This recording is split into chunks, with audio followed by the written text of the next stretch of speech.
Hi vlog, welcome to my guys. Shut down. Assalamualaikum warahmatullahi wabarakatuh. Perkenalkan, nama saya Titi Mega, Syari Program Studi Ekonomi Syariah. Di sini saya akan membahas tentang prospek perekonomian tahun 2020, ekspektasi dalam bayangan resesi. Langsung saja simak videonya ya guys. Menjelang akhir tahun 2019, para ekonom dan lembaga keuangan atau finansial memberikan proyeksi apa yang bakal terjadi pada tahun 2020.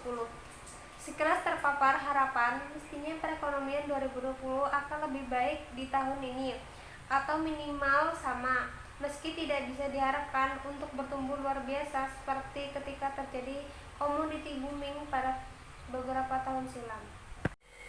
Pada tahun 2019, nyaris semua pelaku ekonomi termasuk masyarakat pada umumnya cenderung menahan diri. Mereka wait and see, menunggu apa yang terjadi dengan situasi politik. Maklum, tahun 2019 kita sebagai bangsa disibukkan oleh peristiwa pilpres.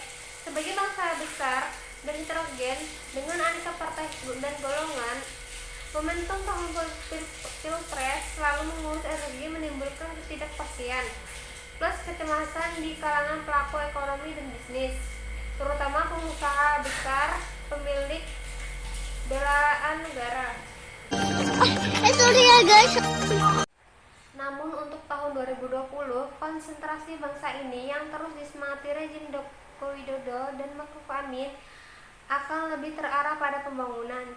Rasa optimisme paling kuat meruyak di Bank Indonesia yang memperkirakan pertumbuhan ekonomi Indonesia pada tahun 2020 berada pada kisaran 5,1% hingga 5,5% dengan titik 5,3% sebagaimana dicantumkan pemerintah dalam APBN 2020.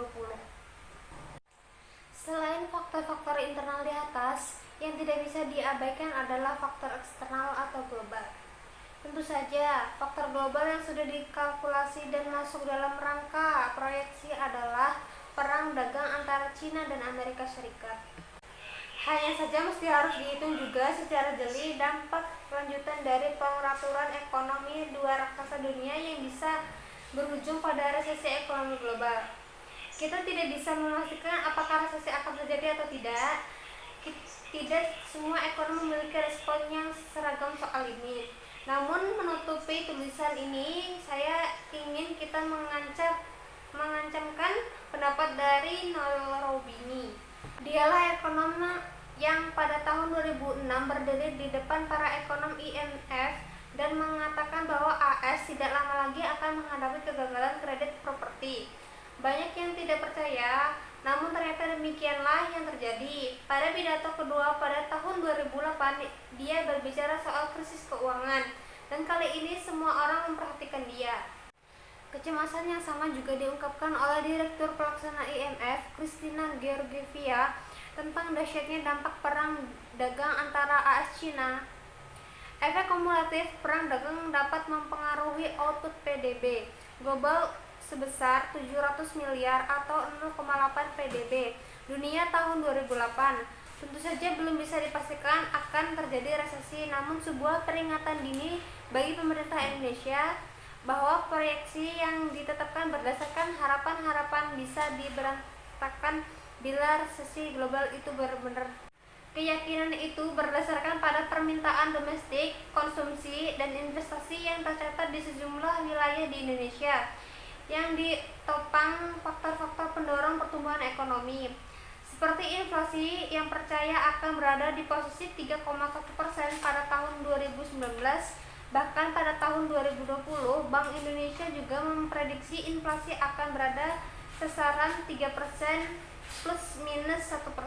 Selanjutnya, stabilitas sistem keuangannya relatif terjaga. Kredit perbankan memang tumbuh terbatas pada tahun 2019. Tetapi Bank Indonesia meyakini di tahun 2020 akan meningkat dan sejalan dengan turunnya suku bunga dan juga membaiknya prospek pertumbuhan ekonomi Indonesia. Tentu tidak semua ekonom dan lembaga finansial memiliki bobot dan harapan dan keyakinan sama dengan Bank Indonesia. Bank Dunia misalnya merilis proyeksi terhadap pertumbuhan ekonomi di Indonesia yang mencapai 5 hingga 5,1%. Pada tahun 2020, proyeksi pertumbuhan tersebut lebih rendah dari proyeksi pada Juni 2019. Saat itu, Bank Dunia memandang ekonomi Indonesia mampu tumbuh pada level 5,1% pada tahun 2019 dan 5,2% pada tahun 2020. Oke guys, itulah penyampaian materi dari saya yang berjudul Prospek Perekonomian 2020, Ekspektasi dalam Bayangan Resesi. Mohon maaf apabila ada kesalahan dalam perbuatan maupun perkataan. Di sini saya akan mempersembahkan video untuk Ibu Ayu Asera.